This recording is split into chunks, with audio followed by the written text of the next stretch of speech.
majority, unfortunately, all of these animals have their home range on both sides of the road.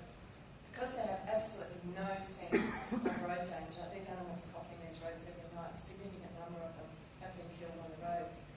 Only a small number of the animals whose home ranges are at the other end of those sorts of reserves were actually safe, although they do go out and wander in people's backyards and get killed by dogs and other things as well.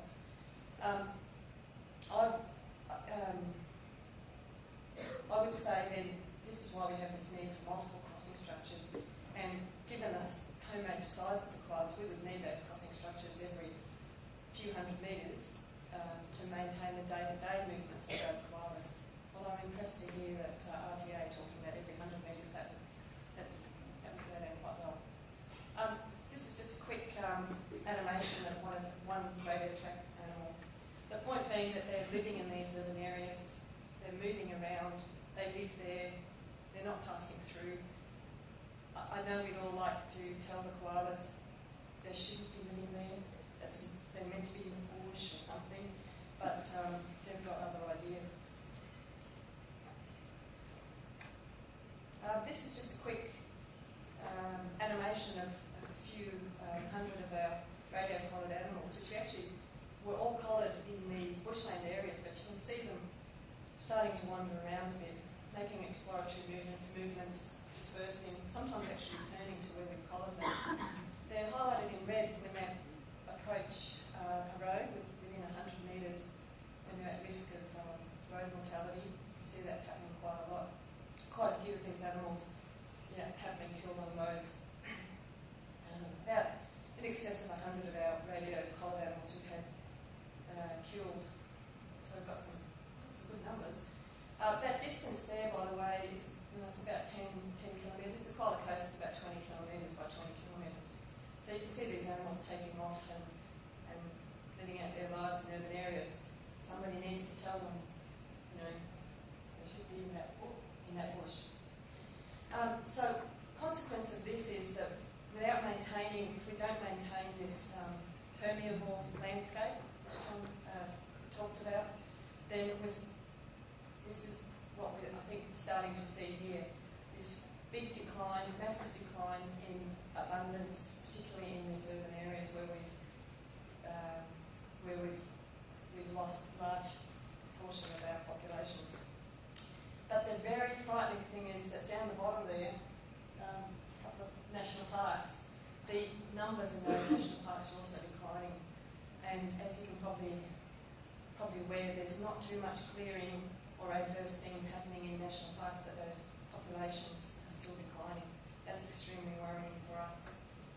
This is the results of some of our black spot analysis or white zones. We're able to determine that there's something like 256 very bad spots on those roads here. The worst of those have killed 38 koalas over an 8-year period. The worst ones are rated red there.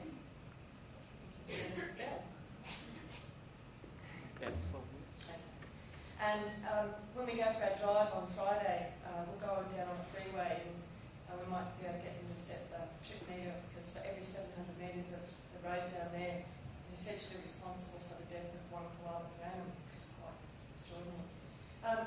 We all know that traffic volume is important. I did a bit of work to try and quantify the impact that traffic volume has on mortality.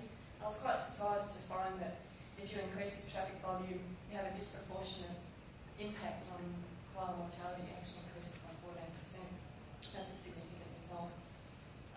So what's the consequence of all this? We've seen a dramatic reduction in that regional population from in excess of 6,000 animals to 4,000 over 6 years. Remnants only now has only about 3,000 koalas left.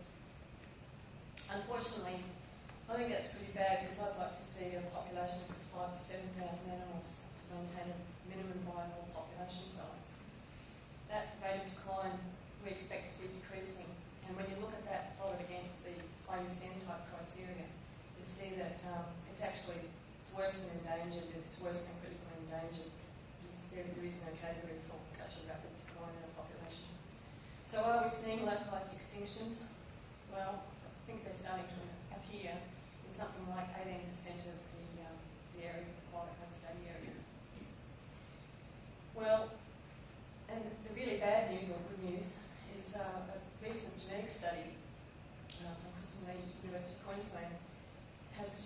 thrown up some very interesting results saying that the Koala Coast koalas are genetically different from all of the other koalas in South East Queensland. So if we lose that population, for example, it's going to be impossible to repopulate. Part of her work has also thrown up the idea that it's possible that isolation, genetic distinction, has actually been caused by isolation from the roads. So,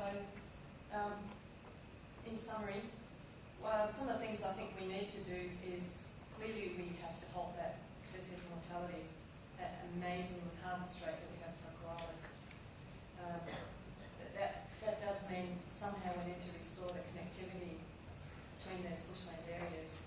And one of the hardest things I think is going to be to improve the permeability of these basically urban, semi-urban areas.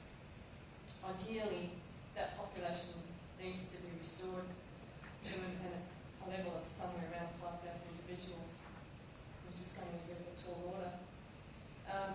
We know from another study that the bushland populations are actually relying on immigration to maintain their population levels. We can look at some fine-scale genetics with that. So the school of thought that says, don't worry about it, she'll be right, just you've got your national parks or you've got your reserves. I think it's quite concerning that this new work showing we need to maintain both populations. And the take-home message is that those bushland reserves and national parks aren't immune from what's going on in adjacent areas.